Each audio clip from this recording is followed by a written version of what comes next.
had a corset that was literally making a hole in my skin on my left breast. You know how many times I whip my face? I have to sing through with sinus infections, through like fever and everything.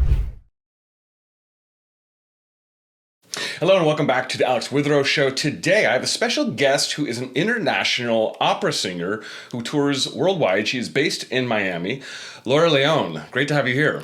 I'm very excited to be in your show. Thank you, thank you. So it's not every day in Miami that we meet an international opera singer. I know you've told me before you're kind of a unique type of person to cast. There's not too many Latinas in opera. Is that correct? There's not too many in general. I think we are the smallest demographic right now in the opera world, Latinos. Isn't that that's insane? But yes, to get back to you, yes, I am. My voice type is hard to cast because it's called coloratura soprano. That means that we sing the high stuff, basically. So I usually sing evil characters or whimsical, like fairies and robotic dolls and death. I play like the coolest characters. Nice. Yeah. So let me ask you this: how has I obviously I know a lot about theater, off-Broadway, Broadway, the film world. Opera, to me, I don't know anything about it. This is a very different world to me. How has opera changed in the last 10 or 15 years since you've been doing this? Well, since I've been doing this, for sure, things have gotten way more digital. AI is playing a big role in the production aspect of operas. Yeah, right now we're playing with more like crazy. I think it's making things more economic as well. It's bringing different kind of demographic to the theaters, which is, I think, is helping. We're getting a younger crowd interested because the concept is just more into their wheelhouse per se. So, for example, the last opera I took part in, they'd had like the background was like Dungeons and Dragons. It was this like video game kind of ¿cómo se dice? Like special effects and everything. So it just elevated the entire process. Also, the opera was very magical, fantastic, like fantasy, kind of whimsical kind of opera. So it needed that extra hump to make it really spark. So yeah, that's the change. Interesting. And I've seen some of the pictures of your productions. I mean, they look incredible. Some of the coolest sets I've ever seen. Costumes are immaculate. I mean, talk to me about some of the highlights of your career so far. I know you've been in a lot of different places. I know you did a show in Chicago not too long ago. Yeah. Some of these sets are just the most beautiful things I've ever seen. I mean, it's like something easily out of Broadway caliber. Yes, definitely. I would say that one of my favorite productions that I did recently is called El Último Sueño de Frida y Diego. It's the last dream of Frida Kahlo and Diego, and where I played the role of death. And the entire concept was heavily designed by this Mexican designer. And it's just, for example, I remember they're having models on stage and they have the clothes depicting Frida Kahlo's paintings. So you are having live paintings on stage, like the one where you have the heart only and in like a dress full of spikes. Like the first day I tried on my costume, I couldn't get off the chair. They had to help me up. And they were like, okay, I'm gonna do this. And then I remember thinking, don't die. Because death, like my character, she's not death. It's a very strong character, but she's also like funny and sassy a little bit. Well, I decided to make her more like me with those characteristics. But I remember thinking she would never be careful into stepping because she would float or she would do something else. So I was not allowed in my head to look down ever. It was very difficult. So I said, I'm just going to be a hurricane. And if I fall, I fall. And I never fell. And I remember the director came very serious at the end. Laura, I have to talk to you. And I said, okay, what did I do? I never had the director come into my dressing room. And she says, I've never had anybody. So I'm smiling because that's just me. I had never had anybody do this role so fearless. And it was the first day. Of course, it got better. It wasn't perfect. Nothing was already like the final product. But I remember thinking, oh my God, you have no idea how hard it was to even walk, because it was made for it to look good, not to feel good. Right, of course. That, you know, Jonathan Goff has a similar comment about his role as King George in Hamilton, where he said that the king's crown was so heavy and he could barely move. And when he was walking, he had this huge, gown over him as the king's shawl, 100%. And he could barely move.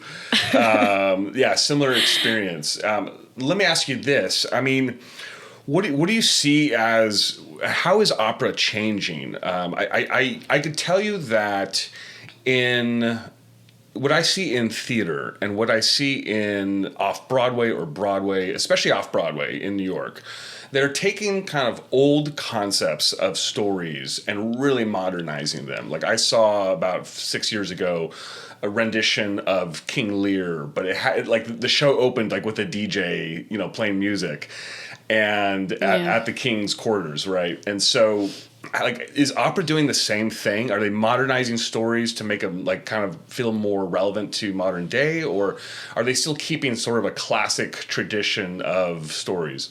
No, 100%. It actually has been happening forever since I remember.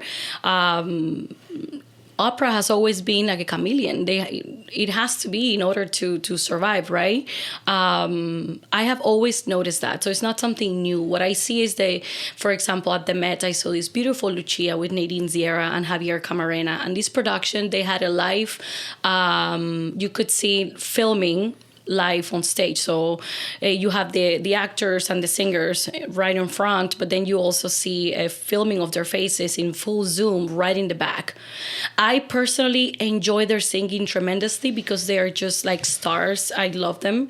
I've been following for a long time actually, but for me it was distracting. So I do like to see sometimes I like to see the original productions and things. There's something magical about La Traviata, like that first scene when the music starts, like the death scene. Da, da, da, da. That's the first thing you hear as part of the audience. Everything is dark, and then everything lights up. Ba-da-bam, bam, bam, bam, bam, ba-da-bam, bam, bam, bam, bam, and it's like a full-on like waltz, like like the 1800s kind of setting, gorgeous, beautiful gowns. Like, there's no way you can sell that to me in a 50s dress that's gonna make me be like, wow, that was even better. No, yeah. I think certain things deserve to stay more or less the same, and some others I'm thankful. Like Così fan tutte, it's an opera that is very, like, it's gorgeous, like it's funny, it's amazing, but if you do it old school, sometimes like I like when it's like sometimes I watch it once where like the guys were lifting at a gym and then the subtitles were put in like a huge iPhone that was on the side. I thought it was like really funny. Yeah, no, that's interesting. So they are really trying to modernize it 100%. Much as, yeah. I think you have to. I mean, if I'm a producer of any kind of these shows, you have to make it. You have to like bring people in and make it interesting to a modern kind of way of thinking and make it relatable to people. Just so that it's not some like crusty old show from like 200 years ago, right? You'll never be crusty. Yeah, there's beauty in purism. No. Yeah, no, exactly. So, excuse me for, I didn't mean to insult you. No, but I love opera so much. It's like, the music, it's what matters in opera, right? Like the voices. And I think we almost are forgetting that. Like, give me a good singer any day that can act, and I will take it. Yeah, and you actually bring up an interesting point. So on Broadway, if you'd asked people 10 years ago on Broadway, it was a huge emphasis on how good the singers were. You had people on Broadway who just could totally sing their faces off, amazing singers, but they didn't really have much of an acting background. I would say now that there is a much greater emphasis on Broadway now. I have a very good friend who was in Les Mis, not a big singer, he would tell you that. He's like, listen, my singing voice is okay. It's not like that great, but he was a phenomenal actor, and he played Thénardier in Les Mis, and and that's a heavy acting role as well, though he does have a solo in that show. I mean, do you see the same thing happening in opera? Is there more of an emphasis now on acting the role or is there still is it weighted heavily on singing as well? It definitely, the way we look now takes a lot of precedent. Like, that has always happened, but now more than ever, like I see people that are in really, really good shape getting a lot of roles and things like that.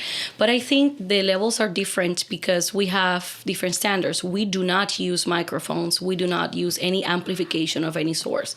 So you have to have a good level of technique just to be able to carry and sing 7-10 shows and and there's a lot of technique that doesn't happen in 5 years, 10 years. It happens over a lifetime.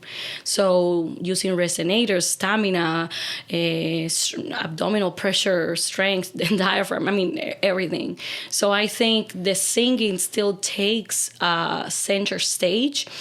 I do think that something interesting is happening where big voices are given a lot of opportunities because we in the States have massive theaters, not necessarily in Europe. Europe, you might have like 1,000 seater, most likely 600. La Scala de Milan is not even that big.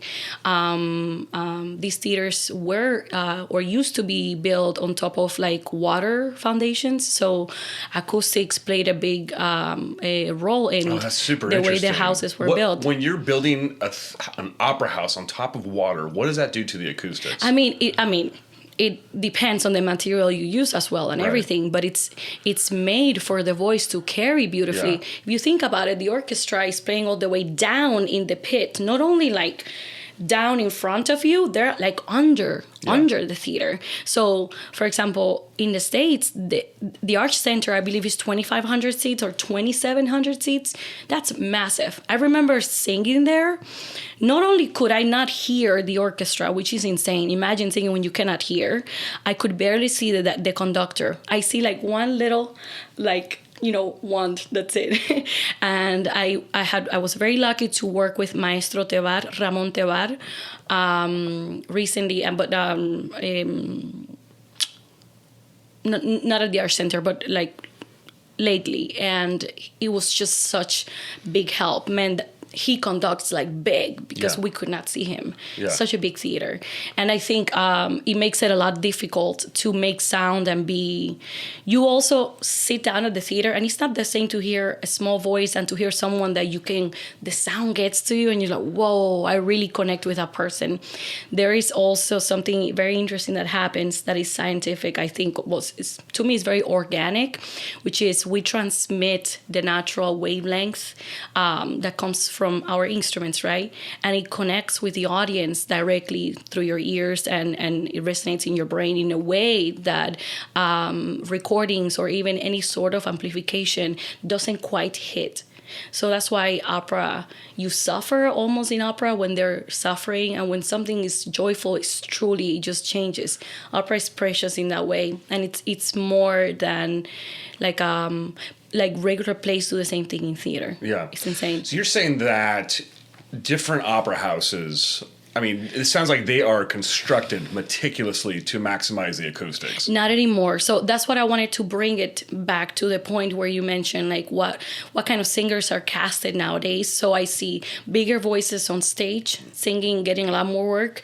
And depending on how you look like, of course, acting plays a big difference as well. But I noticed can you make good sound? If you want to work in a big house, type A, which you got to fill out the house. You have to fill out the house, or at least enough. Yeah. Yeah. Interesting. Now, when you go to different opera houses, I would imagine when you're first on stage and you're filling out the acoustics of this house and the performance, is there a learning curve in terms of how you sing? I would assume the feedback, just when you're singing and you're feeling the notes circulating through the house, I'm sure it's different in different stages. Mm-hmm. I think as a younger singer, I just wanted to hear myself back, like, so I'm gonna wail it, and then you just let it rip. I just wanted to. Oh man, can I? That's such a big thing. Yeah. But as I gain confidence in my instrument, I know that actually when I relax and it's almost like I let them come to me in a way. So what I actually do is I don't sing as strongly as I can. It's a card I always have under in my sleeve, Right. and then on opening night I let it all out, and then on closing night I let it all out. And in the middle I also sing. Some people like it better because it's more, you're more careful about the sound, but it's not about filling the room. It's about being real, and everything has to be about how can I tell my story the best way I can, and not so much about how loud can I be or like. Yeah. Is my voice amazing? It's about the character. That's totally understand. As an actor, I completely understand that. We have our version of that as actors. It's called emoting too much. Yeah. So if you're trying to show off, how much you're able to emote, that takes you out of the story. Yeah. And it does a disservice to the writer and the story. So let me ask you this. I mean, opera is known for being a very emotional experience, typically. I mean, how do you connect with the audience? And do you feel like there's almost a symbiotic relationship with the audience throughout each performance? I do. It does change per production, depending on what roles I'm playing. So I noticed, first of all, you have to be connected yourself to the character, right? You cannot be so enamored with it that you forget where you are and what you're doing, because we do have a job to do, and that line can be blurred sometimes when a character is dying or you feel very connected to it. For me specifically, there are characters that are very hard to portray just because they're political or because they're just so dramatic and I love them so much, right? So I would say the way I connect to the audience is like there's some nights, man, they love you. I remember at opening night, actually, here at the Arts Center, when I was doing Queen of the Night. It's a role. It's evil, first of all. I did not play her nice at all. She was manipulative. I made her, she had evil, very evil things, but usually I make it, this is a woman who has lost her husband, she lost power, she's desperate, she's, all these things, and I did not do it that way. The director and I had a discussion, and he wanted me to just do it plain, like just be evil. Yeah. So in a way, people were taking teams, like kids and people in the audience, they were asking, you will be Team Sarastro, which is like, let's say for the sake of the story, the king of day, which he wasn't, but okay, he portrayed like the sun and the goodness and everything. And I was Queen of the Night, like evil, right? And then I didn't try to make her relatable, because she wasn't even human in my head. So I went all out. I just took a big chance, and I had a gigantic birth on my head, by the way. It was like, and then at the end, when I finished, I left really fast, and then people would not stop clapping. So I almost have to go out again, but I didn't, because the first time it happened to me, like they would not. It was like a little bit of a standing ovation. It's the first time I ever got it like that. And I remember my friend was filming from the inside. You could see my reaction, like crying, like, oh my God, like, right in the wings, because I never had that. So it's like, man, some days you just connect. And it's funny because I was not making it to connect. I wanted to be so evil that they would hate my character. Right. And they would be like, no, there's no way. But they loved it because it was different, because it was like, just like, ah. Yeah. So it's interesting. Yeah, in the theater world, actors many times disagree, or they have their own idea about how this character should look. And this is a notorious thing that happens on Broadway, not in musicals so much, but more in straight plays, especially when celebrities are portraying a character. So let's say Al Pacino's on Broadway doing, Glengarry Glen Ross or something, which Glengarry Glen Ross is on Broadway right now. Let's say that I would say if I'm a director of that show, it's very hard to direct Al Pacino, because Al Pacino's going to do what Al Pacino wants. Yeah. So let me ask you this. I mean, in the opera world, I'm just curious to know, do you ever feel like you or other actresses or actors do what they want to do on stage. And even if the director gives you a note that says, hey, I want you to do it this way, and you disagree, do you ever go on stage and just do what you want to do? I think it's disrespectful to impose my truth and the way I want to do things. I think it's disrespectful when they won't take the way I feel if it's vastly different, or they want me to do something that goes against like what I physically can do. So the best way is when there's collaboration. Mm-hmm. But I would say that I do 100% what they want me to do, but I am still me. Right. So there are things that within my wheelhouse won't come out sometimes, and sometimes like the way they want, and sometimes it just comes out so different, and I just take a chance in whatever they want me to do, and I'm very respectful to listen, because sometimes that happens when I've done a role many times. In my head, she is a certain way, and to portray her, that character, any different sometimes is hard for me. So I make sure I listen, and I figure it out. I give it a try, and sometimes I have actually fallen in love with that new idea. Mm-hmm. Who knew? Yeah. Like I've done this role, it's called, from the opera, the Tales of Hoffmann. I have done, it's 3 different heroines, well actually 4, but 3 that are sung. And then usually they hire different people to do the 3 voices because they're vastly different. But twice already I have done all 3. It's like a marathon singing. So I have very definite ideas of what I want to do. And then one time they told me to do it something completely different. Like I had to do a mechanic doll, and I usually do it like very cute, and I'm like robotic and stuff like that.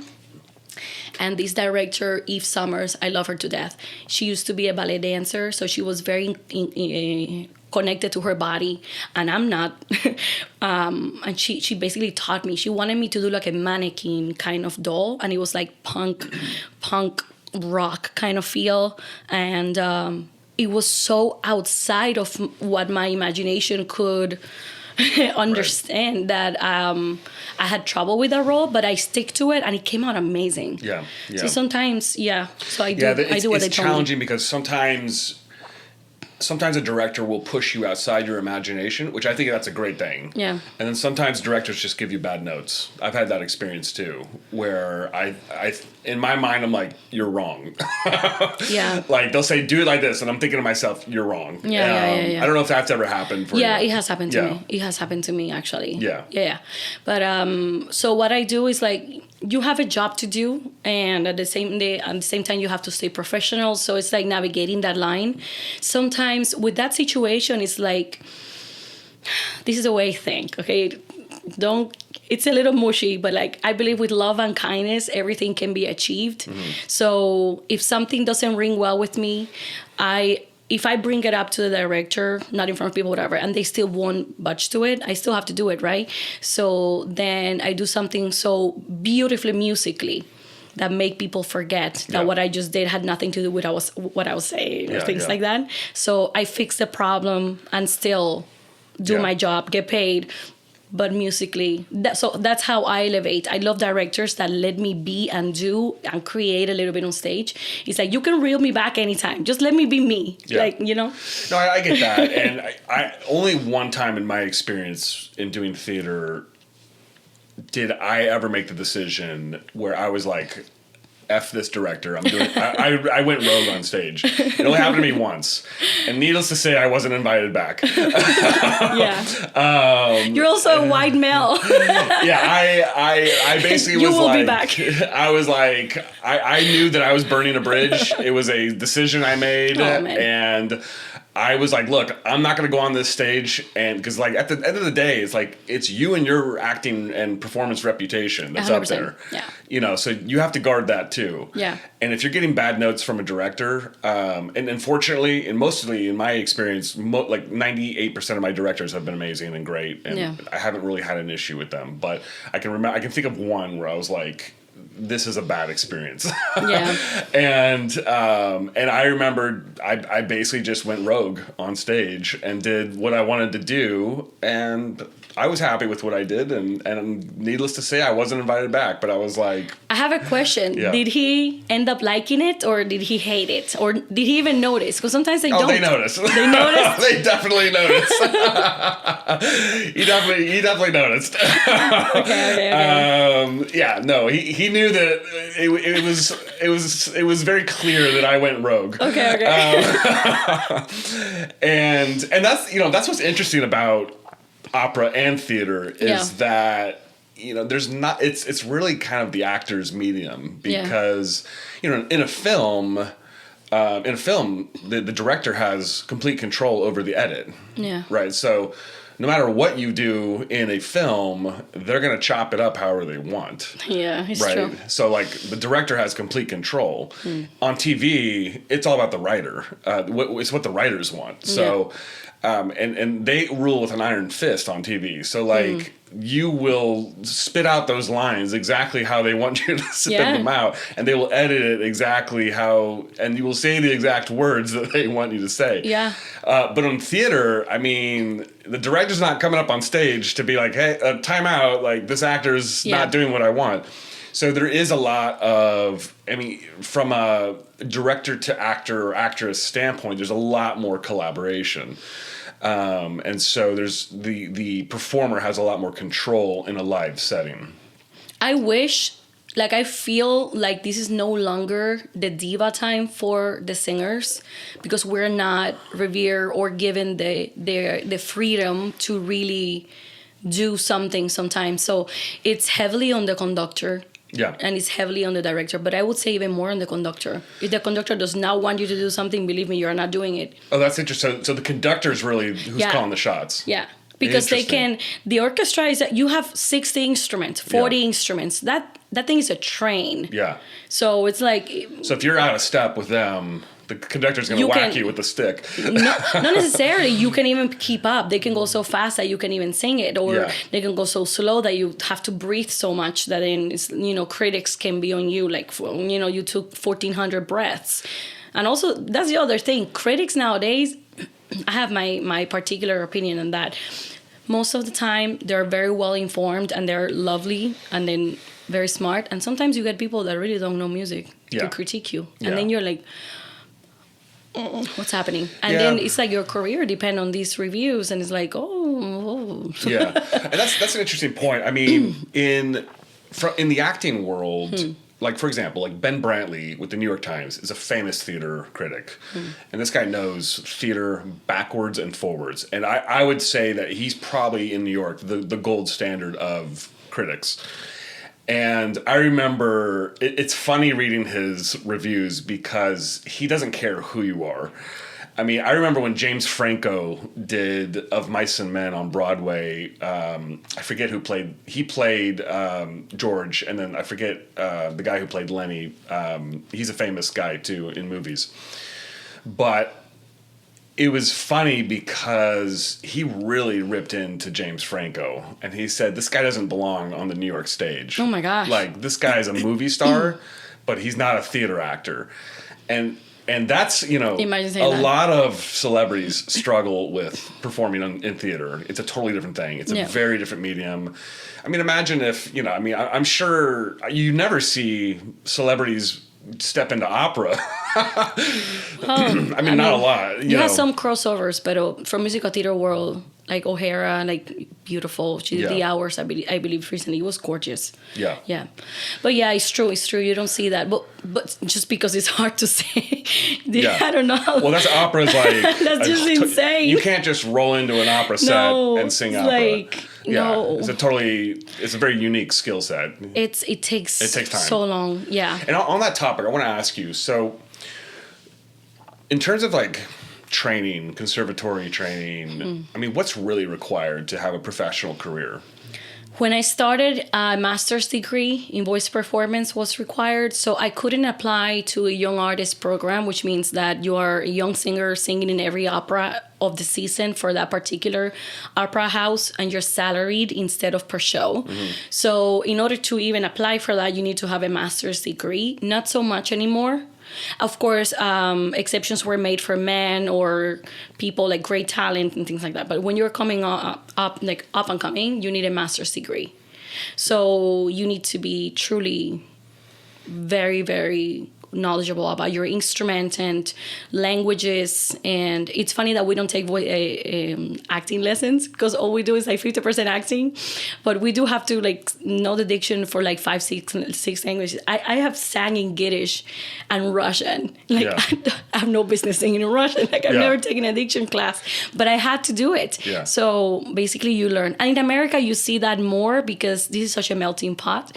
But when you go to Europe in any way, they hire the German to sing in German. They hire the Cuban or whatever, like the Spanish speaker to sing, in Spanish and things like that. There's not that many operas in Spanish, so that's not that great. It's not that great for me. They have zarzuelas. Well, zarzuelas are like musical theater, which more heavy into the acting than the singing. So opera is the other way around. I mean, the acting is important, but it's more important for you to have a gorgeous voice. Right. Yeah. Right. I mean, obviously people come to the opera to hear a voice. Yeah. Right.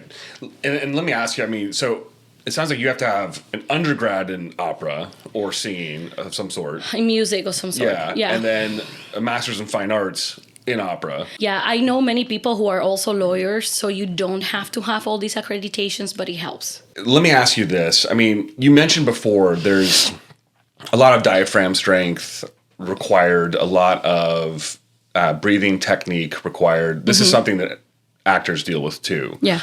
So, it's interesting because most people don't realize how tough this is.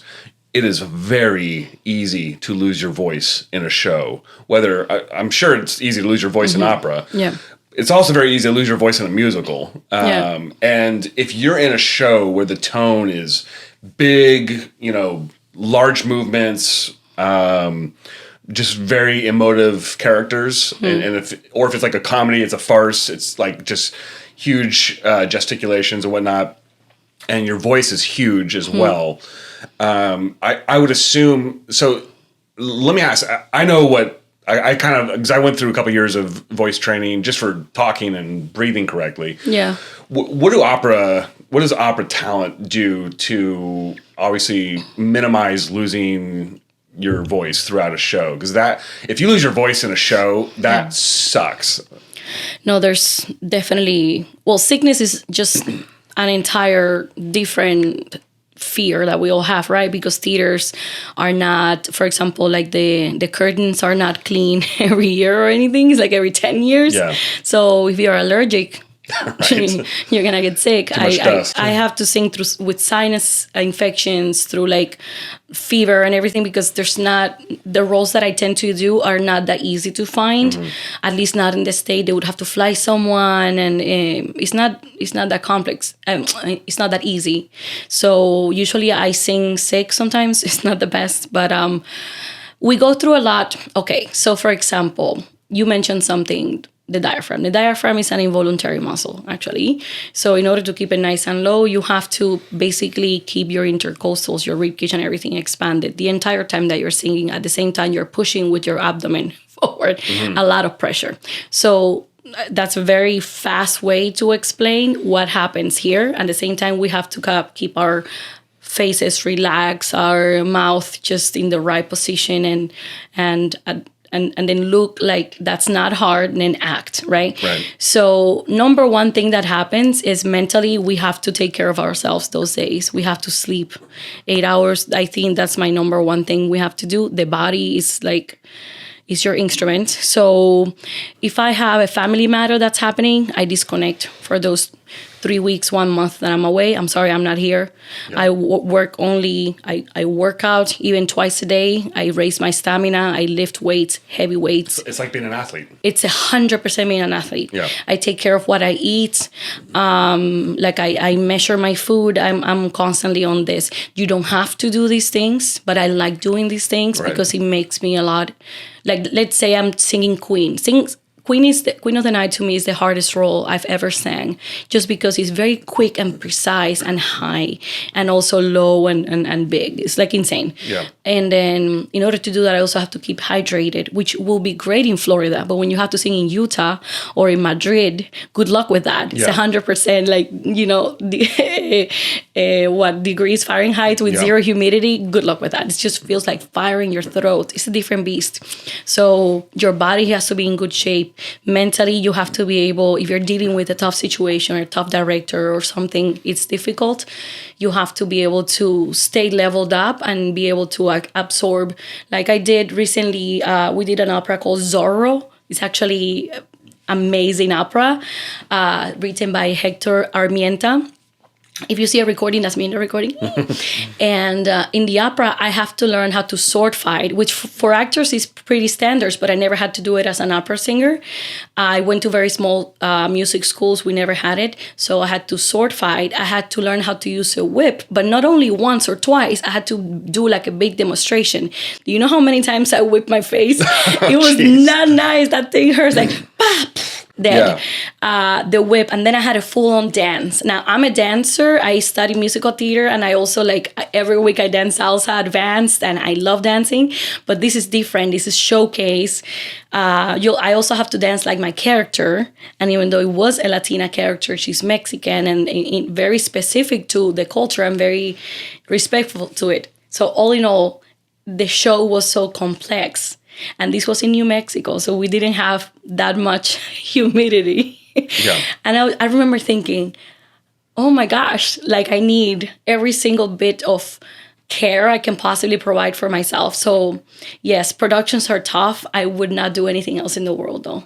You mentioned that the weather and the climate you're in and the altitude really affects. Altitude it's differently. I mean, talk to me about that. That's interesting. Yeah. So if you're in Florida versus Chicago versus Madrid, it affects your voice differently. Like Florida, we're at sea level. In where I was singing in Albuquerque, we're 5,000 feet above sea level. So your voice gets very squeaky, like the first week. This is a big problem for athletes too. Athletes, there's there's a Bolivian soccer stadium that's I forget what it's called, but it's like way high up. But they go train there, and then they're amazing when they go place anywhere else. And any team that visits at that stadium, they're like gassed within 10 minutes. I take like 1 million breaths when I'm there the first week, but they know that. So when they hire me to sing there, it's called Opera Southwest, by the way. I love them. I feel like I'm with family with them. I've done many productions with them. But they know that. So our contracts are a little bit longer, so they can get used to, you can get used to the altitude. Allow you to acclimate. Yeah. And I know that. So I already know that the first week I'm going to be a little bit out of air, but I also work a lot. So I started doing Stairmaster. Yeah. I hated it. I could not even do 3 minutes. Now I do an hour and a half. Oh, wow. So I train hard before going to these places. So that already I'm in better shape. But still, your lungs will be like tiny. Yeah. And then once I finish that production, I'm like, bring it on. I can sing anything. It's amazing. Interesting. So do you, based on the altitude of the theater, do you prepare yourself in a certain way physically before you take on a contract? Yeah, no, what I mentioned, like a lot of cardio for sure, but not really anything else. Most likely what I do, if it's a new role, most of the time we sing things that are new, right? In the first 10 years of our careers, we're exploring different things. You get to be an expert on a couple roles, maybe 5, 6 roles that you do all the time, but you first try it all, right? And in those years, I don't do any operas that I've done before, except for those 2 that I mentioned, Magic Flute and Tales of Hoffmann. Everything else, it's new for me. Mm-hmm. So I'm training like new music, 20th century music it's very, very complex and not necessarily easy to do by yourself. Yeah. So by now I have a team that supports me. So I do go to someone to help me. After I learn all the music by myself, take many hours. Then I go to a pianist, then I work on it and stuff like that. And if I have more time, then I hire two other people to advise me stylistically. So I do focus on that more than the physical aspect. But the week before, I do way more cardio. That's what I do. Yeah, interesting. Yeah. That's fascinating that you have to really attune your body for, the performance. Yeah. You mentioned something earlier about diva culture in opera. Explain to me. I've heard of this. I don't really understand what that means exactly. Well, I don't think. Okay, so there's not such a thing called diva culture, but I do believe in the past, people who were famous were, perhaps they call a little bit more the shots. Like they could show up to a place and not know the music in advance, or then they would have the conductor help them memorize the music, or they would put like a prompter so they could read their lines. That doesn't really happen anymore. If you show and you're not prepared, immediately you're fired. Yeah. Like I have had theater experiences where the director actually preferred for you to not come memorize, because they would change some lines sometimes. But that was the first experience for me. I have to come ready to go from the beginning with the concept, how I want to play it, and then they take it apart and then we build something. But I have to come ready. Yeah, that's an interesting point, because especially in a new play on Broadway or a new work on off-Broadway, the playwright is constantly changing things, which drives actors nuts, right? They've spent like a month memorizing an entire play. Yeah. And then they come the first day of work and they're like, new lines, here we go. And by the way, this happens in TV all the time. Yeah. All the time in TV. Like you'll come in memorized and they give you new lines when you get on set. This happened to me. I remember in a movie, I had a whole monologue in this movie, and they changed it. No. Yeah. And then you don't look professional if you don't know it right away. Well, no, they want you to memorize it literally in 10 minutes. And then sound also. Yeah, so in the old days, I got really good at memorizing fast, just out of necessity. But if you're in a new play in opera, do you find that this happens a lot, where you're collaborating with, maybe whoever's writing the opera or the conductor? Are they changing things all the time? Are they expecting you to make adjustments on the fly? They don't. They're more careful about that. And we're also very careful to say any notes, because opera is so complex, and the work the composers do is so amazing, and it's just hard enough that before I say anything, basically I don't, unless I really can't sing it. Unless it's, for example, I've done an opera in Spanish that they say caballeros y caballeras instead of señores y damas y caballeros. Like, you cannot say the word. The word is completely wrong. So actually, I just fixed it in rehearsal and no one noticed. And then I came to the composer, who was sitting in rehearsals, by the way, very nerve-wracking, because it's a brand new opera. If I commit a mistake, oh my God. But I went to him and say, Maestro, I did this. I hope you don't mind. It's like, no, it's fine. Please feel free. But he was lovely, Yeah. But not everybody will take it like that, because it's their baby, basically. Yeah. No, I know. So I do what's written. Now I know, like, I don't change anything. I do it how it's written, and then I'll bring it to them. But it's interesting. Yeah, we're not giving. That's what I miss a little bit of more. I wish singers were given more a platform where we could be more the center of attention, because we are on stage. But if people knew how much we are, like, pulled back, we're not really doing what we want to do. So who you see on stage is not necessarily Laura León. Is Laura León doing what someone else told me to do? Yeah, well, that is the life of a performer, which is okay. It's okay. And their companies are lovely. I recently loved working with Florida Grand Opera. They just, man, I have Jeffrey Buckman as my director, and he just I don't know how you say that, ruffle my big wings and say, go! Yeah. And he was amazing. And I'm like, oh my gosh. And I kept going to him, it's like, hey, because I wasn't used to that dynamic. And he was just lovely. Lovely, lovely. So it sounds like, the music's so complex that you really can't make major changes like throughout the No. rehearsal process. Yeah. Yeah, that makes sense. That makes sense. Meanwhile, in movies, they're just like, the script's like just butchered. Well, a lot of times in movies, especially in film, directors really want you to understand the scene, understand the intent of the scene, but in terms of like the words that are actually delivered, it's not like it's not like reciting the Bible or whatever. Interesting. Yeah, so they allow you to kind of fudge the words a little more. But if you're doing TV, if you're doing Broadway, absolutely not. The words are sacred. Yeah. Yeah. Well, when I have dialogue, then they do. I have had directors that I mean, English is not my first language, and if they see me struggling or something is not necessarily landing or it's just very wordy, then they have changed it for me. But these are people who love me. They wanna see me doing great. Right. So that was very kind, but I never ask to change anything. Right. I do it. And then if they see me struggling with something, then they say, hey, would you like to change this word? I'm like, please. I tell you, never ask. I'm dying. Please, man. If it's in Italian or German, they don't really mind in the States that much. But when I was singing in Germany, they would make me like take coachings and things like that. So it would sound more Germanic. And I did not mind. I want to sound as much as I can the way people are expecting me to sound. Yeah, and this is, you brought something up that I think would be extremely difficult. You have to sing in other languages. Yeah. And your first language is Spanish. Yeah. Your second language is English. Mm-hmm. And I mean, German is a completely different Completely different thing. It sounds totally different. It's not even in my palate. It's like a different galaxy. It's not a romance language at all. At all. Sounds horrific. I mean, how is it singing in German or just any other different language? I actually tend to sing a lot in German. I would say you get to make it your best friend when something is difficult. I say that to my students all the time. I'm a teacher as well. If you make it your best friend, you don't make it an enemy, basically. So it's like you get used to getting to love what's hard about it, right? Yeah. But the ways that are hard is when you cannot improvise and something happens on stage, and some things happens on stage. So sometimes when you have dialogue and someone forgets their line or their costume rips or something falls and someone is in danger, it's hard to improvise.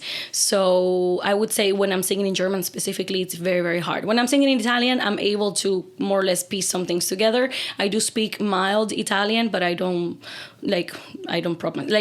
I understand a little bit of French, but I don't even try. Yeah. I should probably.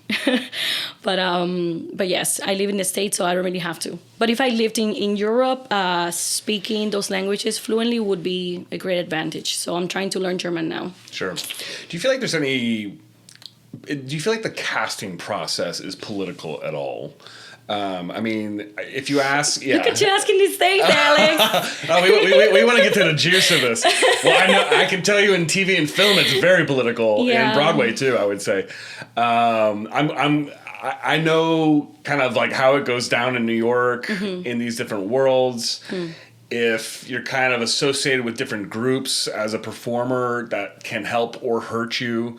So I'm curious if that same dynamic applies in the opera world. So there are many different ways to answer that question.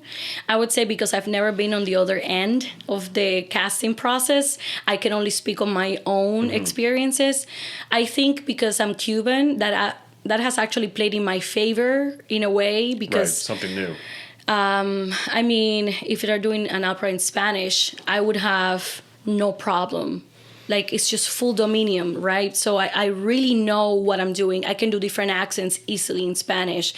I enjoy it very much. However, let's say my specialty is singing high, correct? And actually, the operas in Spanish that are out there, like Catán, La hija de Rappaccini, De Frida and Diego, all these operas actually don't have a lot of music written for very high sopranos. Please, composers, write for us. It's some of them are high, but not necessarily what I do. So things that are actually my wheelhouse tend to be in German or French. So would you rather hire Spanish-speaking person, an American, or someone who speaks the language directly? And when you put in those three, number one, you would pick the person who speaks the language, but number two, you would pick an American English speaking. Really? They don't pick the Cuban or so you the feel like minority. there's a bias towards native speakers from America. A bit, but I think it makes sense from like it just makes sense. But I don't think it should be okay to pick an American over certain ethnicity. Right. So that, in my case, I haven't had too much trouble with it, but it depends what they feel comfortable with, and then everything else that goes into it. I mean, this is always, and this has been going on forever. Yeah. And it's kind of an unspoken thing in any line of performance. And I mean, TV has gone through a big change in the last 5 to 7 years where, I mean, look, Hollywood back in the 90s was like straight up white. I mean, if you watch movies in the 90s, like everyone is white. And that's just like undeniable, right? And now I would say the industry has gone through a correction of that, where they're trying to put as many minorities as possible into film and TV, right? So, and it's interesting because I remember having this conversation with my agent before I departed that agency, but and she would have said off the record, she was like, look, like what you're observing and what you think you're observing is absolutely true. Yeah. And there's different reasons. Like, I mean, casting's kind of a mysterious process. It's not always that cut and dry. Yeah. You could walk into an audition and you remind them of their ex-boyfriend or girlfriend, and they're like, I don't like this guy. Yeah. 100%. I mean, that happens. Yeah. I mean, that totally happens. So sometimes you just strike people in a way that they're just like, I don't know, get him out of here, get her out of here. Well, for me, like, okay, I don't know what happens. When I'm on stage, I don't get nervous. I get nervous right before it. I breathe heavily a couple times, and then as soon as I put one step in, it's like, that's gone. Yeah. Because I know what I'm doing. Yeah. And I'm an expert in what I do, and I feel very comfortable on stage. However, put me in any audition situation, my goodness, do I change. Imagine doing that in another language when I don't get to sound as educated, perhaps, or maybe I speak faster, so I have to make it a point to speak slowly. I mean, it's just, they don't get to see who I truly am. Right. They get to see who I'm forced to be for them to understand me. Yeah, so, and you bring up a good point. You bring up a good point in that, like, if you have to audition in English, this is your second language. As someone who speaks Spanish decently, but not, like, perfectly, I mean, I sound a lot dumber in Spanish than I do in English. I know that because I just don't have as many words. And don't say that, but I know what you mean. But I'm much funnier in English. Yeah. I sound way more intelligent 100%. In English. But it's true. We measure intellect by the way we communicate. Totally. So if you're taking away language, imagine that. It's like half the job. Yeah. Also, it's like they're trying to determine if you can really do the job. Like, are you a responsible person? Are you professional? The rest, whether or not, singing it is like number 3. Sometimes I get gigs just by word of mouth because those first 2 things are so much more important. Right. Like if people know that you can do a role, right? That you can really sing it and you don't tend to get sick, or you tend to work really hard and you have like a reputation for it. And if they know that you're responsible, you make it on time and you put the hard work, that is almost more important than whether or not you sound great. Totally. So politics, in that sense, yes, great politics. Yay! You bring up a really interesting point because, and yes, that's, by the way, I can totally sing it too. Yeah. No, but you bring up a great point because it's in the TV world. I have a couple of friends who have had prominent TV roles on in like, Orange is the New Black or Blue Bloods when they were in New York. And if I'm a producer of a major TV show or like a showrunner, you just want to cast people who can do the job. Yeah. And that's why it's very hard to break in, because they're afraid to take a chance on someone who, I heard a story from one of my buddies and this was from Orange is the New Black. Some guy came in one day, he only had like 3 or 4 lines he was just on for a day. He was a day player, 3 or 4 lines, could not get the lines right over 40 takes. It's money. 40 takes. It's money. It's a production money. And I'm hearing this story, and I'm like, that. This is my worst nightmare. Listening to this. And this guy, and poor guy, just totally like, and you know how it goes. Like, if you get the first time you get it wrong, and the director's like, cut, gotta do it again.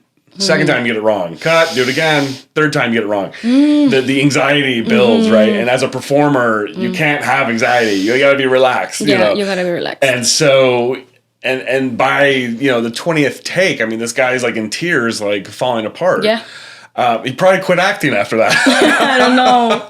But imagine even who you are as a person, because you are carrying this, like the label of the company for however long that production is going. So if you go on TV and you have an interview and then you try to push your own political views on it, it can damage like ticket sales. No, so it's like you are very exposed when you're casting. So that's why you go to the secure thing. Yeah. You know, but that's why we're obsessed to not even speaking, because they can label you pretty quickly as being difficult to work with. I will never forget once I had this corset I was doing. I'm not gonna name the opera, but I had a corset that was literally making a hole in my skin on my left breast. I'm not kidding. Like it was so painful. And I asked, please, is there any other way that we can change my costume? This is painful, but at this point I don't know what to do. I put pads, it would break through them, it was metal, it was pointy, it was horrible. And they say, no, we actually don't have the funds for it. When I was younger, it's like, would it be okay if I bought my own? So I spent like $300. I went to a store like in the middle of the day, whatever, got it done. And then they just literally mentioned the soprano. It's like, they thought you were being a diva. They thought I was being a diva, and I was in so much pain. It was bleeding at night and everything. It got infected. It was insane. It's like, are you serious? But this is my own thing. Like, I don't have to show you my left breast for you to believe that I'm telling you, hey, I'm in a lot of pain and I'm doing a lot, actually. And that was like, I actually had to wear a bodysuit, like Blue Man bodysuit, but like a bodysuit. I had to wear a corset on top, under the bodysuit. That was where it was in the bodysuit. Then I have a full-on costume on top of that, because I had a 30-second change. Oh, wow. I had 3 people change me. And that also included taking off makeup from my face. I have sensitive skin. Imagine that. Yeah. Putting new makeup, plastering. So it's like rubbing my skin really hard, red as a beet. By now, I would say, hey, I would love to continue doing the production, but in these conditions, I'm not allowed anymore. But I am okay. If they don't want to hire me anymore after that, I'm okay now with that as a more seasoned, performer. But I'd say that I have gone through very, very situations where I didn't feel okay. And if I had gotten sick from that infection, thank God it didn't happen, the production wouldn't have been going on, because I was doing something that no one could do. Literally, I could not be, like it was very hard to do. I was doing one of the Tales of Hoffman, like all the ladies and stuff like that. It was very hard. But so I learned, I also didn't tell them the gravity. So maybe if I would have told them, I was just afraid to speak. Yeah. But we are so afraid to be labeled as difficult to work with. By the way, these are lovely people. It's just, I didn't even know how to communicate in a way that I felt safe enough. Right. So yeah, it's a tricky situation, the casting point. Yeah. Let me ask you about that. In the acting world, if somebody's difficult to work with, if somebody sucks on set as a performer or in a show, it's very easy to replace somebody. And I mean like fast. Like they can find a new actor in 24 hours. But I feel like with your line of work, with opera, there's like major education required. And I would imagine the supply of singers is not as great. No, they can find people Can they find people fast? It just depends. If you're doing something that is a new role, like a new opera, like a premiere, no one else is going to know it. So you're like, usually some companies hire people to cover you. Or understudies. Understudies, right. But sometimes they're not even in the same state. But at least that will be like a little bit of... So, if you have done the role, like it's an opera that has always been done, like only been done like a couple times, you are automatically... like a understudy or cover because you've done it before, so they might be able to call you if something happens. Okay. And I am very good at communicating with my bosses if I do feel like something, like I'm feeling ill. For example, when I had the sinus infection, I remember telling them, like I told them, hey, by the way, I'm going to the doctor to get this checked There's no need to be, worried yet, but this is happening. So I let them know right away. And if they decide to start contacting people, I'm fine with that because I want the production to go on. And I think that's a responsible thing to do. And when you act like that, they love you because you're helping them. If you are afraid to speak up when you're sick or something, and we're human, it happens. Right. And the stress level, and people come sick, or and then they give it to you. So I'm pretty much, if I'm singing something really, really hard to sing that I cannot sing it sick, I don't hang out with my castmates, which I'm very social. I'm a social butterfly, so I love that part, but then I don't. So I try to stay away from them, stuff like that, because if I get sick, there's, no one else. It seems like there's a lot of fear of getting sick or losing your voice during a show. Not losing your voice. I don't think opera singers are that afraid of that because we train so hard to use our instruments properly that it's not something that tends to happen unless you're having a vocal problem or you're on heavy medication for something else. I have seen that. Like if you have a back problem and you're taking like a steroids or something, and then you can blow like a vein or something because it thins out your veins, whatever, and then if that happens, you can lose your voice. So in those cases, that's a more severe thing. But there's no fear of losing our voices. There's fear of getting sick. But I already know how to navigate that and stuff like that. Like, do people get reputations for getting sick a lot in shows? There's some people but it's not like necessarily like a bad thing, but it's like if it happens in three consecutive productions, like, hey, what's happening? Yeah. But maybe it's like someone who came from overseas and they have a small baby and things like that. But it's not, I haven't heard people having a bad reputation. It's like an athlete who gets injured a lot. Like everyone starts saying, oh, they're injury prone, Yeah, but I mean, if they get hired, they must be really great. But yeah, if they're having vocal problems, most likely they won't be hired. I have gotten a lot of questions about colleagues and people I've sang that. Actually, a lot. A lot of people ask me, hey, what do you think on so-and-so?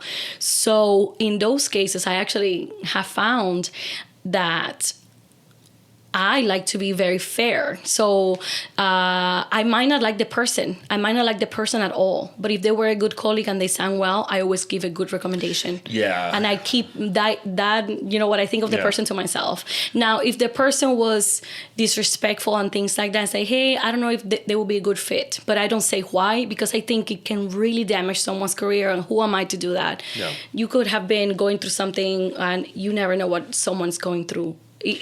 Physically, mentally, your house, anything. Let me ask you, do good in the world, people. Yeah, no, I mean, and it's that what goes around comes around, and it's a small world. Even in the theater and film world, when New York was a small world, everyone knew each other for the most part. Let me ask you this: is there, in the acting world, there's kind of different schools of thought about training. Some people come from the Lee Strasberg tradition. Some people come from like the Stella Adler / Sandy Meisner tradition. Is there? And I would almost say there's almost a rivalry between both sides. And I won't bore you with the whole history of New York acting training and where conservatories started with and how people came through those lineages, but. Is there a similar dynamic in the opera world where you may come from this type of training or this type of training, and these different types of singers have almost a rivalry towards each other because they think the way they were trained is better? Not in my experience. I'm 100% sure that there is. However, not in my experience. So there's just so many different techniques or more European approach to a certain work, but I haven't seen that. There's just like different, like what I call old school. There's people that saying old school that is about just how I say park and bark. You just like park and bark. That's great. You just like stand there and one hand is up usually, and then just like blast it out. But I have to tell you, as a young artist, I used to sit down in every production that they were doing because I was allowed. I worked for the company. So I got to see all sorts of singers. When they're doing the park and bark, it was something to see. Like, this person is sounding like this every single day in rehearsal, no matter what. They're not keeping anything back. They're so generous. And I don't see that a lot nowadays. So I would say, my goodness, I do like that style. Yeah. But I don't know if it's taught anymore. My voice teacher is, by the way, the Lindemann and Metropolitan Opera. Not everybody studies with him, but a few people from the Met does study with him, and you can see a difference in approach and things like that. Yeah. But I don't believe that one person has all the truth. Right. I think as long as you stay true to singing bel canto, legato, connected, Right. and generous singing. Then you're doing it correct. Yeah. Then you're doing it right. Let me ask you, in terms of, it sounds like you've dealt with European opera singers quite a bit. Is there any difference with them and their training and the way they handle shows?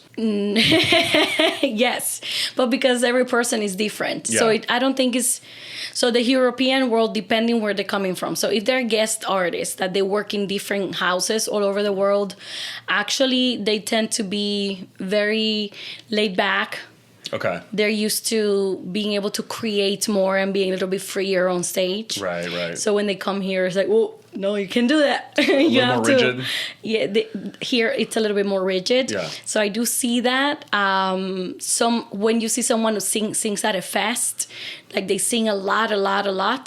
I mean, sometimes they come from singing a lot. They come here and it's like, this is a bigger house and it's a different ball game. So Yeah. here it's like bigger, better. They ask for you to be at 150% every single time and things like that. But they're usually really great. I think the competition in the United States is great. Like, it's big. Yeah. So it's funny that I'm the first opera singer you meet, but there's, well, here, like, in person, but there are a lot of people who sing opera in the States, at least. Yeah. It's funny that, not funny, it's actually interesting that the opera world is getting smaller and smaller, and now even more with grants being cut from opera houses.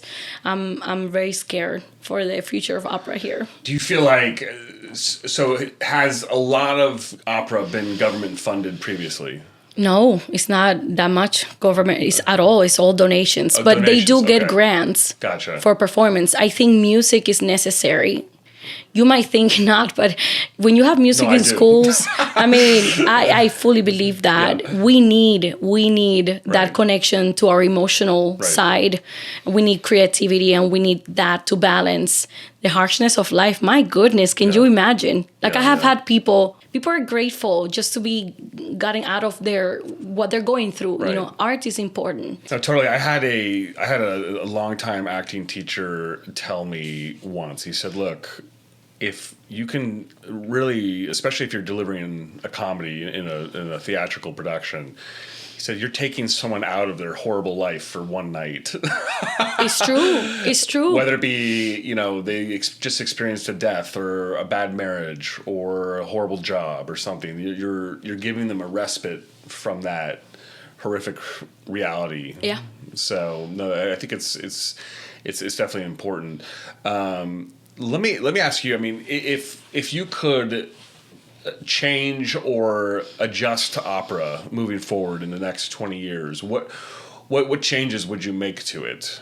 If I could change opera. Yeah. Oh my goodness, this is such a big question. I know. If you were like the conductor or the creative director of Laura's opera house, what would you do differently than what's happening now? Well, I would try to increase the amount of operas every opera house do per year. Mm-hmm. It used to be like 7 or 8, then it went back to 6, then 4, now maybe 2. Some opera houses even 1. Yeah.